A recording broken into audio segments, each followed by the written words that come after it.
somebody जो हर साल ख़त्म होने के पहले अपनी जर्नल या अपने थॉट्स के साथ बैठ के अपने गोल्स एनालाइज करता है? somebody जो जब ये गोल्स देख रहा होता है यूजुअली फील डिसअपॉइंटेड कि वो काफ़ी चीज़ें उसमें अचीव नहीं कर पाया? आर यू समवन जिसकी आदत है कि हर नया साल होने से पहले you sit and make a list of things जो आप उस साल में अचीव करने की कोशिश करोगे? This is you, don't worry, you are not alone. Since 2026 is around the corner, I am sure हम सारे बैठेंगे अपनी नोटबुक्स लेके, अपनी जर्नल्स लेके, अपने डायरीज लेके, with a fresh mindset, setting up our goals for 2026. We do this every year. We do it with so much hope, with so much expectations, and we promise ourselves कि अगला साल better होगा, अगला साल मैं ये करूँगा, मैं वो करूँगा. हम इतने बड़े बड़े रेजोल्यूशंस अपने लिए बना लेते हैं, रेजोल्यूशंस लाइक ये हफ्ते मैं 7 दिन में से 6 दिन जिम जाऊँगा, और मैं हर रोज़ 5 बजे सुबह उठूँगा, मैं अपनी लाइफ एकदम से सेट कर दूँगा, like all things that were bothering me will all B गायब. Such big resolutions that we make for ourselves just to make a perfect version of who we are. And realistically, कुछ time के लिए ये होता भी है, आपकी motivation high होती है एकदम, maybe for 2 days, maybe for 5 days, maybe for a week, but eventually life happens. Something we don't account for, but life happens. And because life happens, you realize that आपकी energy drain हो रही है, आपको burnout हो रहा है, आप काम में इतने बिजी हो जा रहे हो कि बाय द टाइम फेब आ रही है, मार्च आ रही है, ये जो सारी रेजोल्यूशंस जो आपने लिए सेट की थी, now this has become a distant memory of yourself. Once we reach this phase, next is guilt. we'll be hit with guilt, we'll be hit with disappointment, and इन सब में there's always a voice जो आता है और वो बोलता है, देखा तू नहीं कर पाया ना. is always this negativity that is associated when you set out to do things जो आपसे नहीं होती. Interesting thing is कि this is a vicious cycle. हम हर साल सोचते हैं कि अगला साल डिफरेंट होगा, हम हर साल स्टेप इन करते हैं with this mindset back of our mind knowing कि this is the reality, but yet we always repeat the same thing again and again. I said, since 2026 is around the corner, I want to ask you guys something. आप अपने लिए जब resolutions बनाते हो, what do you ask yourself? Do you question yourself कि what do you want to become? Do you sit with a paper and be like, अच्छा मल्लिका, 2026 में तुझे क्या करना है, तुझे क्या बनना है? Do you do that? Or do you sit and reflect कि आपने 2025 में क्या किया था? डू यू फोकस कि आपके 2025 में आपका क्या काम आया, क्या नहीं, पूरा साल कैसे मैनेज किया, आपने क्या सीखा, what did you survive? Do you sit and ask yourself these questions before you start planning, and before you start rushing into thinking कि आपको 2026 में क्या करना है? Please sit, stop, think and reflect on आपका 2025 कैसा था.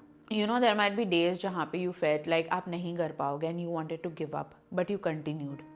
Days जहाँ पे आपको बेड से उठने की दिक्कत हो रही थी, but you showed up. Days जहाँ पे you were going through so much struggle कि आपके लिए हर पल was difficult, but you gave the best version of yourself to people around कि उन्हें पता भी नहीं चला कि you were struggling इतना सारा. If these are some of the things जो आपने पिछले साल में की है, then trust me, you've won. These are these achievements जो आपको शायद लगेगा कि they do not matter, but trust me, they really matter.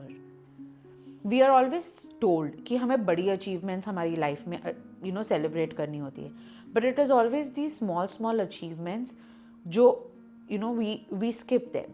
ये small achievements are actually the ones which are important.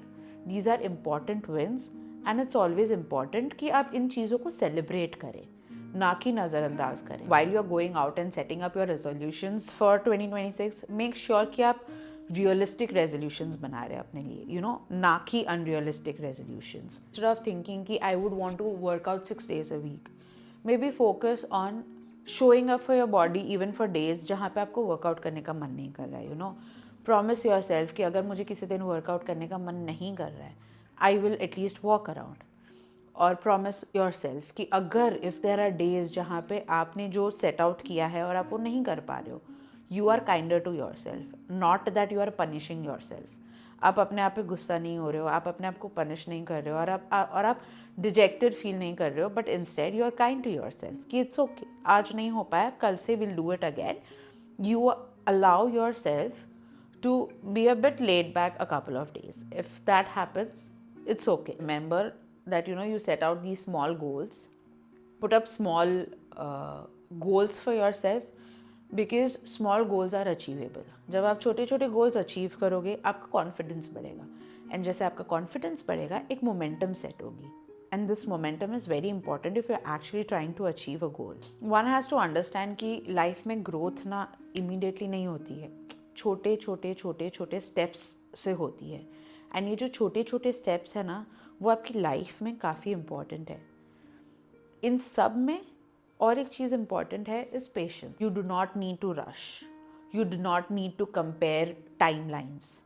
You do not need to punish yourself if you're rest. हमेशा याद रखना that kindness is not laziness and slow progress is not failure. If there's one thing that 2025 has taught you, it has taught you this: you are still here, you are still trying, you are still learning. So जब आप new year में अपने लिए goals बना रहे हो, make sure that आप अपने लिए ऐसे गोल्स बना रहे हो जो आपको सपोर्ट कर रहा है, ना कि गोल्स जो आपको डरा रहा है. You do not have to be the best version of yourself. You have to be an honest version of who you are, not unrealistic expectations or superficial you जो लोगों ने आपको बनाया है. And while you are doing that, जो छोटी छोटी achievements होती है ना, please उन्हें celebrate करिए, because it is these small achievements which forms the foundation for your long-term goal. And I repeat myself again, be kind and gentle to yourself. Always remember, you're not behind. You are not late. You are exactly where you're supposed to be. So keep this in mind when you're setting up your goals for 2026 and while you're analyzing your 2025. Remember, focus on small goals and take it one day at a time. Until then, like, share, subscribe. Bye.